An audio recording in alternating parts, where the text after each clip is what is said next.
कहानी की शुरुआत एफ्टल नाम के बुढ़ऊ से होती है, जिसने अपने 40 साल की जिंदगी का ज्यादातर हिस्सा लाइटनिंग मैजिक का अध्ययन करने में लगाया ताकि डीमन लॉर्ड को दूसरे ग्रेट हीरोज के साथ मिलकर डिफीट कर सके। और नॉर्मली तो कहानियों में इसके बाद हीरो को धोखा मिलता है, लेकिन यहाँ किंगडम के लोग सच में उसकी कंट्रीब्यूशन के लिए ग्रेटफुल हैं। और मैं भी तुम लोग का बहुत ग्रेटफुल हूँ यार। कहाँ से कहाँ तक आ गए हम, तो थैंक यू सो मच। और सॉरी बीच में मन किया तो बोल दिया ये। खैर, ऐसे ही किंग भी उनके डीमन इन्वेजन रोकने की ग्रेट एफर्ट के लिए थैंक्स देता है और उनके लिए रिवॉर्ड अनाउंस करता है।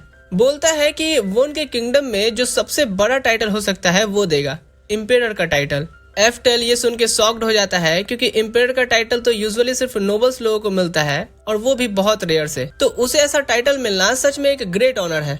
वाटर, फायर और अर्थ तीनों हीरोज को इम्पेरर क्राउन देने के बाद वो एफ्टल की तरफ आता है और बोलता है कि एफ्टल अगर सबसे स्ट्रॉन्ग मेज नहीं होता तो हीरो पार्टी कभी भी नहीं जीत सकती थी, तो वो ये इम्पेरर का टाइटल डिजर्व करता है। और एफ्टल बहुत ज्यादा खुश है क्योंकि फाइनली ये वो मोमेंट है जहां उसकी सालों की ट्रेनिंग, उसकी की गई सारी सेक्रीफाइसेस वर्थ इट लगती है। अब कुछ साल गुजरते हैं और एफ्टल एक रिटायर्ड इंसान बन चुका है। कंट्री साइड में रह रहा है, अपने दिन बच्चों को ट्रेन करने में बिता रहा है जिन्हें उसने सालों से अपने पास रखे हैं। आज के लेसन में वो बच्चों को मैजिक फॉर्मेशन प्रैक्टिस कराता है, कह करके कि सिर पर पत्थर बैलेंस करो ताकि फोकस मेंटेन रहे। कुछ बच्चे पहले तो स्ट्रगल करते हैं, लेकिन थोड़ी देर बाद सब कुछ सीख जाते हैं।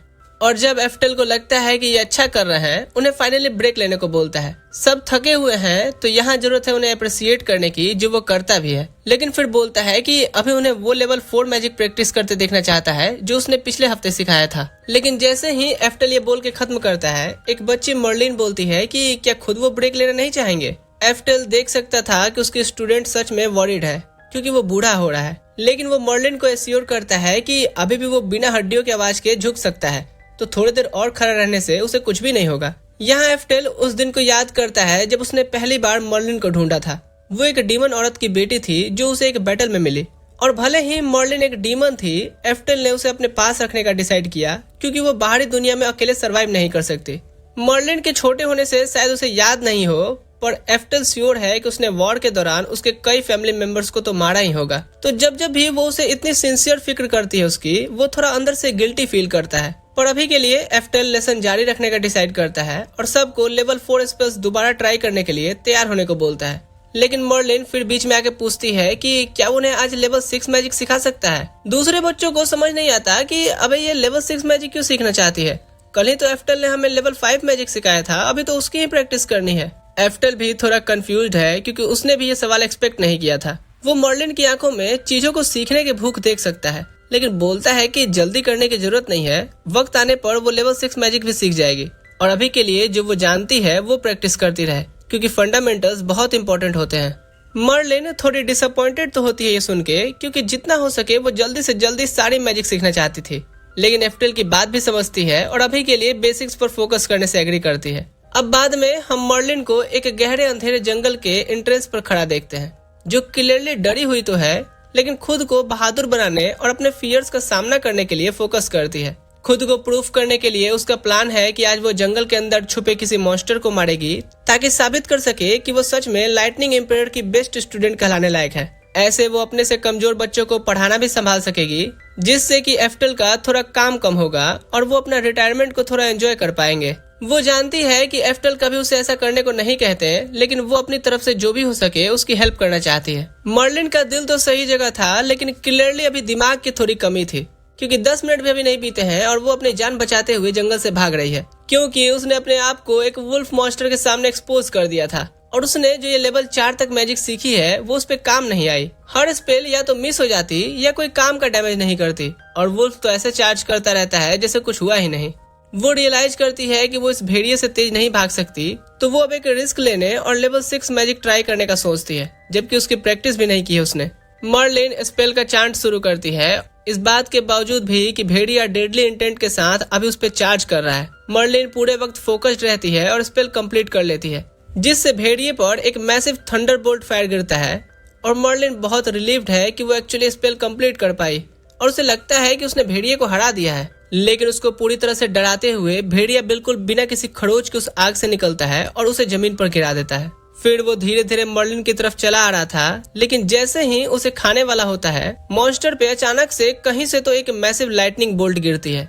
मर्लिन बहुत खुश हो जाती है लाइटनिंग की आवाज सुन के, क्योंकि इसका मतलब है कि एफ्टल उसे बचाने आया है। लेकिन उसकी मुस्कुराहट गायब हो जाती है जब वो देखती है कि एफ्टल कितना गुस्से में है, क्योंकि उसने खास तौर पर उसे जंगल में ना जाने की वार्निंग दी थी। मर्लिन गिल्ट से भर आती है और अपनी बेवकूफी के लिए माफी मांगती है। एफ्टल मर्लिन को लेक्चर देना शुरू करता है कि वो सब कुछ के लिए इतना रस क्यों करती है। जो ताकत को हम पूरी तरह से नियंत्रण नहीं कर सकते उसे इस्तेमाल नहीं करना चाहिए। वो याद करता है कि सबसे पावरफुल मैजिक भी यूजलेस हो जाती है अगर कास्ट करने वाला उसे प्रॉपर्ली नहीं समझता तो। और जब एफ्टल अपनी फिलॉसफी झाड़ रहा था, वो भेड़िया उसके पीछे से दहाड़ रहा है, लेकिन एफ्टल तो पीछे फेस भी नहीं करता और अपने लेवल 10 की मैजिक से उसे मार कहता है, बीच में ना बोल। थोड़ी देर बाद एफ्टल मर्लिन को घर ले आता है और वो अभी भी यकीन नहीं कर पा रही कि एफ्टल कितना अमेजिंग और ऑल इंस्पायरिंग लगा जब उसने वो डायलॉग बोलते हुए लेवल 10 का स्पेल यूज किया। पर एफ्टल तो बोलता है कि उसे अब जाकर के सो जाना चाहिए, क्योंकि आज का दिन काफी थकान भरा रहा होगा। और मर्लिन कहती है कि हाँ आपने सही कहा, और जाने बढ़ती है कि इधर अचानक एफ्टल अपने घुटनों पर गिर जाता है और उसके मुंह से खून निकलने लगी थी। मर्लिन देख के तुरंत उसके पास भाग के आती है और एफ्टल माफी मांगता है कि उसने ये देख लिया, क्योंकि जानता है कि इससे अब वो परेशान हो जाएगी। लेकिन मर्लिन रिवील करती है कि वो तो पहले से उसकी बीमारी के बारे में जानती थी, उसने काफी पहले ही नोटिस कर लिया था और इसीलिए वो इतनी हार्ड काम कर रही थी ताकि उसकी सक्सेसर बन सके, जिससे वो खुद पर इतना सारा बोझ ना ले। एफ्टल अब शर्मिंदा हो जाता है ये रियलाइज करके कि उसकी कंडीशन ने मर्लिन को चीजें जल्दी सीखने के चक्कर में इतना लापरवाह बना दिया। लेकिन वो बोलता है कि उसके पास ज्यादा वक्त नहीं बचा है, तो वो एक भी मिनट रेस्ट करने में नहीं वेस्ट कर सकता। मर्लिन समझ नहीं पाती कि एफ्टल इतना बीमार होने के बावजूद भी काम करने पर क्यों तुला हुआ है। तो एफ्टल एक्सप्लेन करता है कि वो मर्लिन और दूसरे बच्चों जैसी नेक्स्ट जनरेशन ऑफ मेजेस को खुद सब सिखाना चाहता है, क्योंकि एक वक्त था जब एफ्टल खुद सबसे पावरफुल मेज ऑफ ऑल टाइम बनना चाहता था, लेकिन वो ऑलरेडी रियलिटी अब एक्सेप्ट कर चुका है कि ऐसा अब नहीं होगा। तो वो नेक्स्ट जनरेशन में ऐसा किसी को बनाने में अपना बेस्ट दे रहा है।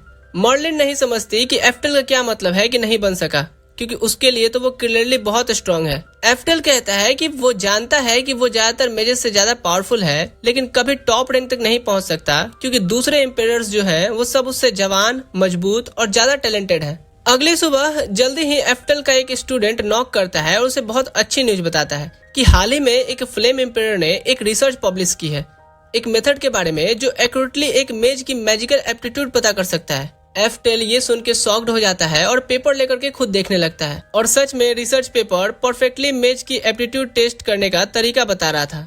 एफ्टल इम्प्रेस्ड है कि कोई फ्लेम एम्पायर ने ऐसा कुछ सोच पाया, क्योंकि ये तो एक हिला देने वाली डिस्कवरी है जिसे एफ्टल भी सच में ट्राई करना चाहता है। तो वो जल्दी से सभी को इकट्ठा करने के लिए आवाज देता है। थोड़ी देर बाद सब लैब में मिलते हैं एप्टीट्यूड टेस्ट करने के लिए। रिसर्च में जो मटेरियल्स रिक्वायर्ड बताए गए हैं वो सब प्रिपेयर करने के बाद एफ्टल मर्लिन के एप्टीट्यूड टेस्ट करने से शुरू करता है।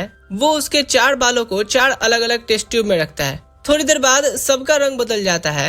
ब्लू और ग्रीन टेस्ट ट्यूब्स तो खास करके ब्राइट चमकने लगते हैं। रिसर्च के हिसाब से इतनी ब्राइट ग्लो का मतलब है कि मर्लिन के पास वाटर और विंड मैजिक दोनों में एस रैंक का टैलेंट है, जो सबको लगता है कि मर्लिन जितनी टैलेंटेड है उसके लिए तो बिल्कुल सही है। फीका कलर रेड और ब्राउन के लिए है, मतलब कि अर्थ और फायर मैजिक में बी और सी रैंक का टैलेंट है। जब बाकी सब बात करते हैं कि ये कितना कूल है, एफ्टल रियलाइज करता है कि ये टेस्ट सच में 100% एक्यूरेट है, क्योंकि ये बिल्कुल परफेक्टली मैच करता है जो उसने मर्लिन की ट्रेनिंग में बचपन से देखा था। अभी तक मेजेस को अपनी एप्टीट्यूड टेस्ट करने का एक ही तरीका हुआ करता था कि सब फॉर्म्स में मैजिक को प्रैक्टिस करते जाओ जब तक 1 या 2 में तुम बाकी से आगे नहीं निकल जाते। लेकिन अब इस मेथड से एक मेज की मैजिकल टैलेंट बिल्कुल जन्म से ही पहचानी जा सकती है, जिससे होगा ये कि ट्रेनिंग भी उसी हिसाब से ऑप्टिमाइज की जा सकेगी और वो उसमें और ज्यादा स्ट्रांग बन पाएंगे। क्योंकि अब टेस्ट रियल लगता है, एफ्टल कहता है कि वो खुद भी एक बार ट्राई करना चाहता है। पहले तो मर्लिन सोचती है कि इसका कोई मतलब ही नहीं, क्योंकि वो तो पहले से जानते हैं कि वो एक लाइटनिंग एम्पायर है। लेकिन एफ्टल जानना चाहता है कि क्या उसमें कभी सच में वो था जो ग्रेटेस्ट बनने के लिए चाहिए। सालों में उसे हर किसी के साथ कीप अप करने के लिए कई बार ज्यादा मेहनत करनी पड़ी, और जब टेस्ट कंप्लीट होता है एफ्टल को पता चलता है कि क्योंकि उसके अंदर टैलेंट बिल्कुल भी नहीं थी।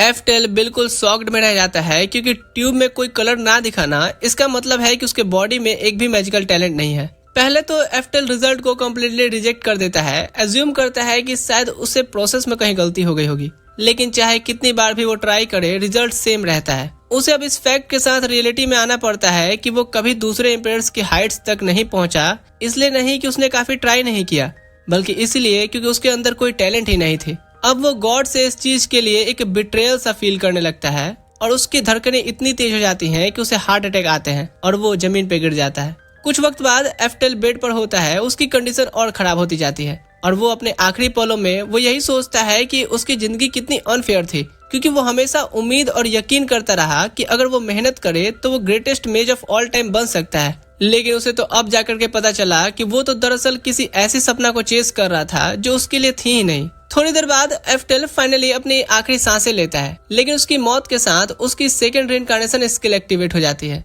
और वो हेवनली रियाल में जाता है रीइंकार्नेशन की गॉडेस से मिलने। वो तो बिल्कुल भूल ही गया था कि उसके पास ये स्किल भी है, क्योंकि पहली बार इस दुनिया में 50 साल पहले रीइंकार्नेट हुआ था। और अब वो थोड़ा बेवकूफों की तरह फील कर रहा था कि मैं थोड़ी देर पहले मरने से पहले रो रहा था। बताओ। गॉडेस ऑफ रीइंकार्नेशन एफ्टेल का वार्मली वेलकम करती हैं, कह करके कि काफी लंबे वक्त बाद देखा तुम्हें। और वो बोलता है कि हाँ, वो बहुत इम्प्रेस्ड है कि वो जिंदगी में इतना आगे तक पहुंच पाया, जबकि उसकी बॉडी में तो कोई मैजिकल टैलेंट भी नहीं था। लेकिन ये साइड में रखते हुए अब एफ्टेल की सेकंड रीइंकार्नेशन का वक्त आ गया है। तो गॉडेस कहती हैं कि वो उसे एक चीट 2 टाइम्स ग्रोथ स्किल देना चाहेंगी, ताकि अगली बार उसे बॉटल नेक से ना गुजरना पड़े। लेकिन एफ्टेल बोलता है कि उसकी जरूरत नहीं है, क्योंकि उसके पास पहले से ही वो सारी मैजिकल नॉलेज अब है जो पास्ट लाइफ में उसे चाहिए थी उन हाइट्स तक पहुंचने के लिए। गॉडेस ने उससे कुछ ऐसा ही जवाब एक्सपेक्ट किया था, क्योंकि आखिर एफ्टेल एक ऐसा ही इंसान है और क्योंकि वो तैयार है, अब उसे एक नए लाइफ में रिइंकार्नेट कर देती है। अब जब एफ्टेल अपनी आंखें खोलता है तो वो खुद को एक छोटे लड़के के बॉडी में पाता है जो अपनी माँ के साथ कंट्री साइड में रहता है। उसकी जिंदगी यहाँ बिल्कुल नॉर्मल है, लेकिन अब जो पिछली जिंदगी की मेमोरीज वापस आ गई हैं, वो पहले मौके पर सीधा सेड में जाता है उस फायर एम्पायर की बनाई एप्टीट्यूड अप्राइजल मेथड ट्राई करने के लिए। वो उम्मीद कर रहा था कि इस जिंदगी में शायद फाइनली कुछ अच्छा मैजिक एप्टीट्यूड मिले ताकि अपने पुराने सेल्फ को वो सरपास कर सके। लेकिन उसकी डिसअपॉइंटमेंट में इस जिंदगी में भी उसका 0 टैलेंट निकलता है और अब वो सच में पछता रहा होता है कि गॉडेस का चीट स्किल ऑफर उसने क्यों ठुकरा दिया।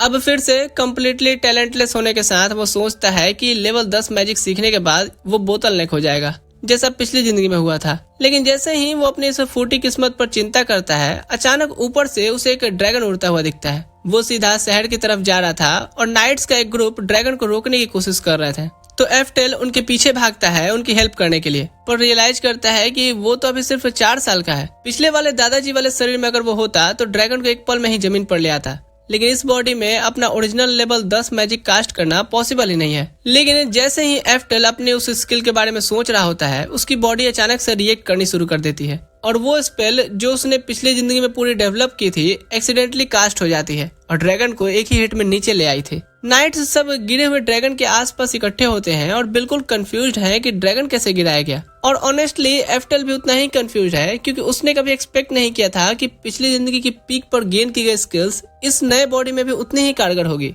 अब 3 साल गुजर गए हैं एफ्टेल को इस बॉडी में रिइंकार्नेट हुए और स्टडिंग के थ्रू उसने फिगर आउट किया है कि वो सच में अभी भी सेम ही दुनिया में है, लेकिन एफ्टेल की पिछली जिंदगी से 400 साल आगे। उसकी अभी की फैमिली की बात करें तो माँ के अलावा उसका टेक्निकली एक बाप भी है, लेकिन उसने कभी उसे देखा नहीं, जिसका नाम ड्यूक ऑर्कॉट है और वो एफ्टेल का ही एक डिसेंडेंट है। तो वो उसे मिलना तो चाहता है, लेकिन अभी तक ऐसा मौका नहीं बना। उसकी माँ ऑर्किड की कई रानियों में से एक है, लेकिन उनके पास कोई मैजिकल टैलेंट नहीं है जिससे दूसरी रानियां उन्हें पसंद नहीं करती, क्योंकि उनके हिसाब से एक मेज फैमिली में मैजिकल एप्टीट्यूड के बिना किसी का कोई जगह नहीं। तो उन्होंने उसे कहीं जंगल में भेज दिया है और इसका प्रैक्टिकली मतलब ये भी है कि एफ्टेल को फैमिली के मेंबर से रिकॉग्नाइज नहीं किया जाता। एक लड़का फ्रेजर देखता है कि एफ्टेल सैड लग रहा है तो माफी मांगता है कि उन्हें ऐसा ट्रीट किया जा रहा है। बोलता है कि वो ऑर्किड का मन बदलने की कोशिश कर रहा है, लेकिन अभी तक आसान नहीं रहा है। फ्रेजर एफ्टेल के साथ ऐसे पेश आता है जैसे उसका बड़ा भाई हो, लेकिन फ्रेजर सिर्फ उसका हाफ ब्रदर है, क्योंकि वो ऑर्किड की दूसरी रानी का बेटा है और उसे एफ्टेल और उसकी माँ की सिचुएशन पर दया आता है, तो काफी वक्त से थोड़ी थोड़ी मदद करता आ रहा है। एफ्टेल को भी वो पसंद आ गया है और उसे लगता है कि फ्रेजर एक अच्छा इंसान है। फ्रेजर तभी उस महीने की मदद के लिए कुछ पैसा छोड़ जाता है और जाने से पहले पूछता है कि और कुछ चाहिए क्या, लेकिन एफ्टेल की माँ उसे थैंक्स देती हैं, कह करके कि वो पहले से ही बहुत ज्यादा कर चुका है। ये एग्जैक्टली आइडियल फैमिली सिचुएशन लगती है, लेकिन एफ्टेल तो ज्यादा परवाह नहीं करता, क्योंकि उसे तो अब मैजिक स्टडी करना है। फ्रेजर यहाँ थोड़ी देर चाय के लिए रुकता है और वहाँ रुकते हुए एफ्टेल से पूछता है कि वो फ्यूचर में क्या हासिल करना चाहता है, क्योंकि उसने नोटिस किया है कि एफ्टेल काफी पढ़ाई करता है एफ्टेल एक्साइटेड हो जाता है फ्रेजर का सवाल सुन करके और उसे बताने ही वाला होता है कि वो अपनी पूरी जिंदगी मैजिक स्टडी करने के लिए डेडिकेट करना चाहता है, लेकिन उसकी माँ तो उसका मुंह बंद कर देती हैं और फ्रेजर को बोलती हैं क्योंकि इसके पास उसके जैसी कोई मैजिक एप्टीट्यूड नहीं है, तो वो होप कर रही हैं कि इसे कोई वो मिलिट्री स्कूल में एनरोल करा देंगे। फ्रेजर इस आइडिया से खुश हो जाता है क्योंकि वो भी मिलिट्री स्कूल गया था और स्वॉर्ड्समैनशिप में क्लास टॉप रैंक करके ग्रेजुएट किया है, तो उसे लगता है कि एफ्टेल के लिए भी ये परफेक्ट होगा। वो उससे पूछता है कि क्या वो पीछे चल के अभी थोड़ी देर तलवारबाजी प्रैक्टिस करना चाहेगा, और एफ्टेल के रिस्पॉन्ड करने से पहले उसकी माँ बोलती है कि हाँ बहुत अच्छा रहेगा इसके लिए। थोड़ी देर बाद एफ्टेल फ्रेजर के साथ बैकयार्ड में है और वो उसे बेसिक तलवारबाजी स्किल सिखा रहा है। एफ्टेल अभी के लिए उसका साथ दे रहा है क्योंकि देख सकता है कि फ्रेजर कितना एक्साइटेड है इस सोच से कि वो भी मिलिट्री स्कूल जाएगा उसकी तरह, और श्योर है कि कुछ इसका वजह ये भी है कि फ्रेजर एफ्टेल की वो मैजिकल टैलेंट की कमी भी जानता है। लेकिन एफ्टेल तो श्योर है कि वो क्या चाहता है, तो वो फ्रेजर को सीधा बोलता है कि वो मैजिक स्टडी करना चाहता है। फ्रेजर उसे बेचारी भरी नजरों से देखता है क्योंकि सोच रहा है कि वो सिर्फ अभी डिल्यूजन में जी रहा है, और एक्सप्लेन करने की कोशिश करता है कि ये मान लेने में कोई शर्म नहीं है कि कुछ चीजों में तुम अच्छे नहीं हो सकते हो। लेकिन एफ्टेल तो इंसिस्ट करता है कि वो मैजिकल एकेडमी में ही जाना चाहता है चाहे कुछ भी हो। तो फ्रेजर उसे एक चैलेंज प्रपोज करता है, बोलता है कि वो एक स्पेल कास्ट करेगा और अगर एफ्टेल ने उसे रिप्लिकेट कर दिया तो ही उसे मैजिक एकेडमी अटेंड करने की परमिशन मिलेगी। एफ्टेल एक्साइटेड हो जाता है क्योंकि ये तो काफी इजी टेस्ट लगता है, लेकिन वहीं फ्रेजर तो गिल्टी फील कर रहा है और एक ऐसी क्रूअल चीज करने के बारे में सोचता है। यकीन करता है कि एफ्टेल ये मैजिक कभी कास्ट नहीं कर सकता, और ये उसका तरीका है एफ्टेल को रियलाइज कराने का कि बिना मैजिक एप्टीट्यूड के मैजिक स्टडी करना पॉसिबल ही नहीं। फ्रेजर विंड स्पेल कास्ट करना शुरू करता है, वहीं एफ्टेल तो कंफ्यूजन के साथ देखता है कि ये नाच क्यों रहा है, और जब फ्रेजर डन होता है वो एक विंड स्लैश कास्ट करता है जो एक पेड़ को सीधा चीर के रख देता है। वो खुद से इम्प्रेस्ड है क्योंकि ऐसा स्पेल कास्ट करना बहुत एफर्ट लेता है। उसने एज्यूम किया था कि एफ्टेल उसकी परफॉर्मेंस देख के ऑ में रह जाएगा, लेकिन एफ्टेल तो बिल्कुल भी इम्प्रेस्ड नहीं लगता।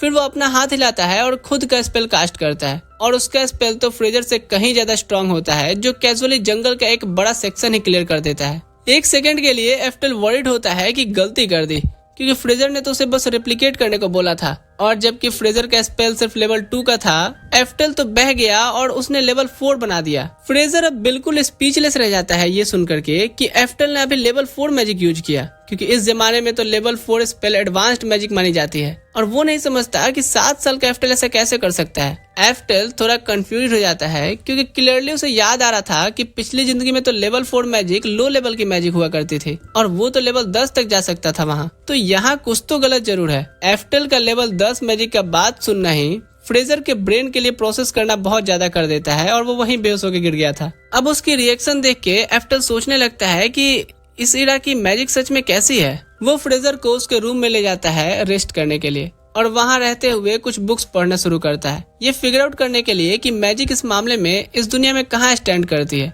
पता चलता है कि किसी कारणों से मैजिक पिछले 400 सालों में इतनी नीचे गिरी है जिसका कोई जवाब नहीं। कुछ मोमेंट्स बाद फ्रेजर उठ जाता है और अभी भी फ्रीक आउट कर रहा था कि एफ्टेल इतने स्ट्रॉन्ग मैजिक यूज कैसे कर सकता है, लेकिन एफ्टेल तो उसे झांसा में ले लेता है ये कह करके कि जब उसने स्पेल कास्ट किया था ना तो पेड़ एक टूट करके आया, उसके लकड़ी का एक टुकड़ा उसके सर पे आकर गिरा होगा, इसलिए वो बेहोश हो गया था। तो उसने जो भी कुछ देखा या सोचा वो सब हेलुसिनेशन रही होगी। अब एफ्टेल का फ्रेजर को हेलुसिनेट कर रहा है ये कन्विंस करने का वजह ये है कि अगर इस दुनिया की मैजिक सच में इतनी लो लेवल की है तो वो अपनी पावर रिवील करना एक नेशनल इंसिडेंट क्रिएट कर सकता है। तो वो अभी के लिए उसे छुपाने का डिसाइड करता है और सच में मैजिक स्टडी करता रहेगा और साथ ही मिलिट्री स्कूल जाने के लिए प्रिटेंड करता रहेगा। कम से कम तो अभी के लिए उसका यही प्लान था, लेकिन ट्रेनिंग के दौरान एफ्टेल को फ्रेजर से इतनी बार हारना पड़ा है कि वो फ्यूरियस हो गया है और जेन्युइनली अब तलवारबाजी में इम्प्रूव करना चाहता है, सिर्फ फ्रेजर से बदला लेने के लिए। अब 10 साल की उम्र तक एफ्टेल ने तलवारबाजी में धार लगा लिया है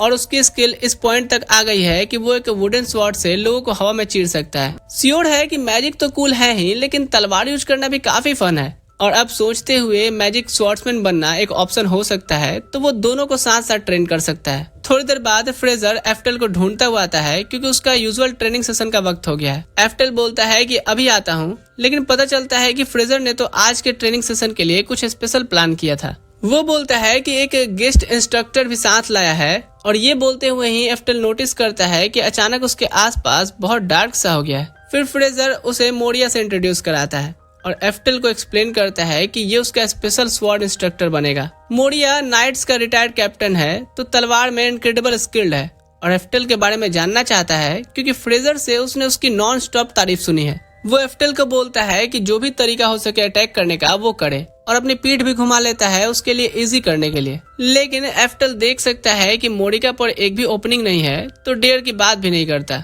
मोरिया एफ्टेल के पहले मूव करने का वेट करते करते बोर हो जाता है, तो वो खुद ही पहले स्ट्राइक करता है और एफ्टेल उस स्ट्राइक को रोक लेता है। लेकिन मोरिया अभी तक इम्प्रेस्ड नहीं है क्योंकि कोई भी स्वॉर्ड्समैन ये कर सकता है। वहीं एफ्टेल तो जानता है कि अपने करंट बॉडी में मोरिया जैसे स्ट्रेंथ से मुकाबला करना पॉसिबल नहीं है, तो वो खुद पर फिजिकल एनहेंसमेंट कास्ट करता है और मोरिया एक्चुअली इम्प्रेस्ड हो जाता है इस चीज से क्योंकि उसकी उम्र के लिए ये एक एडवांस्ड स्किल है। तो यही एक वजह है कि फ्रेजर ने सोचा होगा कि एफ्टेल इतना स्पेशल क्यों है, क्योंकि फ्रेजर के हिसाब से जबकि एफ्टेल मैजिक यूज करने में इनकेपेबल है, उसने नोटिस किया कि एफ्टेल के बॉडी में काफी माना है और वो उसे उतना ही अच्छी तरह से कंट्रोल कर सकता है जितना कोई भी मैच कर सकता है।